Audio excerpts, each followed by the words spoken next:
Podcasting from Hartford, you're listening to the Connecticut Scoreboard Podcast. All right, we're back with episode 2 of DJ Morgan joining us here on the Connecticut Scoreboard Podcast. So DJ, welcome back to the podcast. Thank you. Thank you for having me. I'm glad to be back. I gotta ask, with this having been the first game this past weekend in quite some time, what was it like just being back on the field for this game? I felt good. It felt really good to be back in the game day atmosphere. It felt great to have fans back in there. It felt like we were getting back to normal. Yeah, no, it definitely felt like it. Just to be home, even watching you guys on TV, it just felt like things were getting back out there.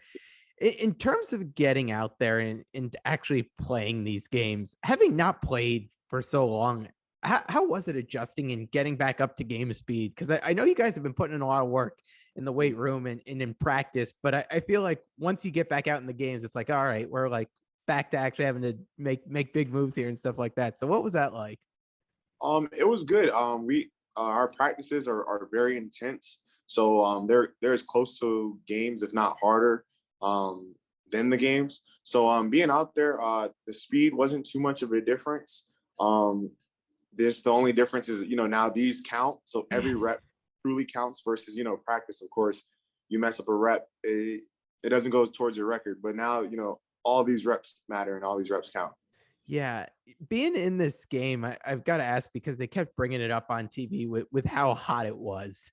They kept bringing up the temperature, showing us it was like 120 plus on the field. What did it feel like down there? And how tough was that to compete and adjust to that type of climate coming from here? I know we get hot and humid out here, so maybe it wasn't as bad if it was a dry heat there. But what was it like playing in that? Yeah, it definitely wasn't, the muggy humidity day we have out here in Connecticut. But it was hot. But being as a kid from SoCal, I was able to kind of adjust back pretty quickly. But you definitely felt the heat. The turf, they have turf, so the turf's extra hot. Feet's a little cooked.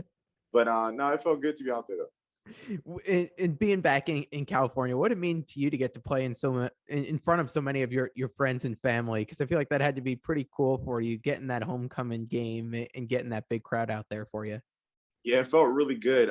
My family, I have a great supporting cast, and my dad and my brother and my mom, they try to make it out to as many games as possible out here or even other places that we play. But to be able to go back home and play in front of my friends and family in California, it was very special.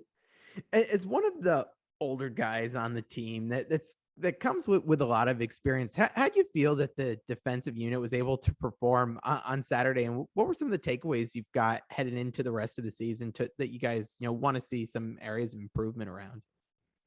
Definitely. One of the things that we came out with is just having to be more consistent. We were able to hold Fresno State for the first 3 or 4 drives.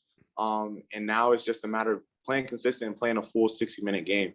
It's no longer a question of, if we can do it, we know we can do it. We did it. It's just a matter of continually doing it consistently and through in and throughout.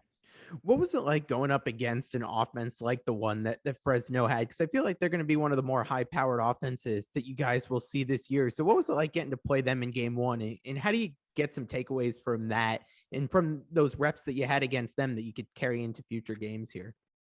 Yeah, definitely. They're experienced bunch. I believe it was 9 returning starters from 2020. Mm-hmm. So they're definitely an experienced group. So being able to go against them in week 1, week 1's always the hardest week as far as just all teams, no matter if we played last year or not, but just getting back into game speed from season to season, mental errors, stuff like that, missed tackles. So being able to go against a high level experienced group like that, I definitely feel like it sets what we need to be prepared for moving on throughout the season. I think when fans watch the game, looking at like the first quarter and a bit into the second quarter there, it seemed like this was a newer look defense that was really stepping it up to a new level. Is that the type of defense that you think fans can expect, game in and game out there? And what might have changed throughout, kind of the first part of the game to the end and where you can look to improve upon that heading in the rest of the season? Yeah, definitely. I think that's definitely something the fans should look forward to. That's our standard. our standard is playing championship defense. And we know that in order to play championship defense, we have to stop the run, limit explosive plays from the offense. And I think the one thing that changed was it's definitely a momentum swing. There was a huge momentum swing in the game. Yeah. And as a defense, we just can't allow, one play drives and explosive plays. And we just got to play top down and get back to playing the way we were playing before. What's the key that you guys have in mind, or what you work towards to try to avoid giving up those big plays? Because as you said, you have one or two of those and it can swing the game in a different direction completely. Yeah, just our being locked in all the time to our keys and not any mental lapse during a game. The hardest part is not having mental lapse. One of the things I learned as a young player is that you have to focus and refocus throughout a game. No one can stay truly laser focused for 3 hours. Yeah. Each play is about 6 seconds on average. So during those 6 seconds, you have to be locked in to like the max. And then even if the team goes no huddle or if they're huddling, during that time, that's when you can have little laps. Yeah. And you gotta re-lock in. So it's like a focus, refocus type thing that helps with limiting big plays. One thing that I think was, kind of out there heading into the season was that the defense is made up of a lot of younger players. And for you being one of the experienced guys, what were your thoughts on some of these younger guys and the impact they were able to have on the game and what fans can look forward to out of that unit headed into the next couple games here? I definitely think they should expect to see a lot of guys still hungry to go out and compete. And definitely for those young guys, it was their first taste of college football. And it just so happened to be in one of the hottest places we could go to. So I think for a first run, they got the full experience and they're ready.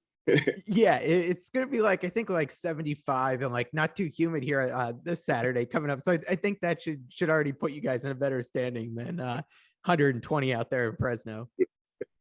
Exactly. What are you looking to? What are some of your keys, from the defensive side heading into this game against Holy Cross? If you guys want to come out on top, that you guys are looking to do. We're looking to bounce back and respond. The game of football is all about response. There's going to be plays where you lose a rep, and it's all about how you respond to it. So, being that we had the result we had this past Saturday, now it's just time to respond and go out starting tomorrow morning and practice and just continue to work hard. The best way to improve is hard work throughout practice.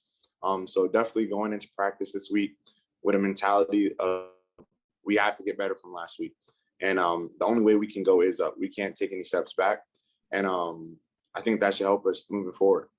I know, given that the first game here, the score is not what you guys want. The offense get shut out there. What's the morale of the team heading into this game against Holy Cross? You guys view it as a chance to just kind of take what, you got out of that first game, in what, 2 years there, and now kind of use that to work out the kinks and reset and, kind of reopen the season this Saturday. What's the morale of the team like heading into this game? Yeah, the morale of the team is still high. We're it's only one game out of 12. That's the blessing with the season is, one opportunity out of 12. And now we have another chance to go out and basically rewrite our mistakes that we had from last week. So definitely the team morale is still high. Guys are still excited. Guys are still pumped, and we're ready to get after it. How excited, and I'll get you out here on this one, to get to come home, have a nice day, it looks like, on Saturday, and have a packed rent with fans back in it for the first time. What's that going to mean to you? Oh, that's going to mean a lot. It's been a while. It's been a while since we played in the rent, especially in front of fans. So to be able to have the rent packed, that's going to be huge. And we're definitely looking forward to it. We need the rent to be packed this Saturday, definitely. Absolutely. So for those out there who haven't gotten their tickets yet, Saturday, 12 o'clock, Holy Cross. Be there. Yeah. Everyone get out there. The season's getting back on track there, and we'll be in a good spot. So DJ, thanks again for hopping on. Really enjoying these appearances, and we'll catch up with you after Holy Cross. All right, definitely. Sounds good.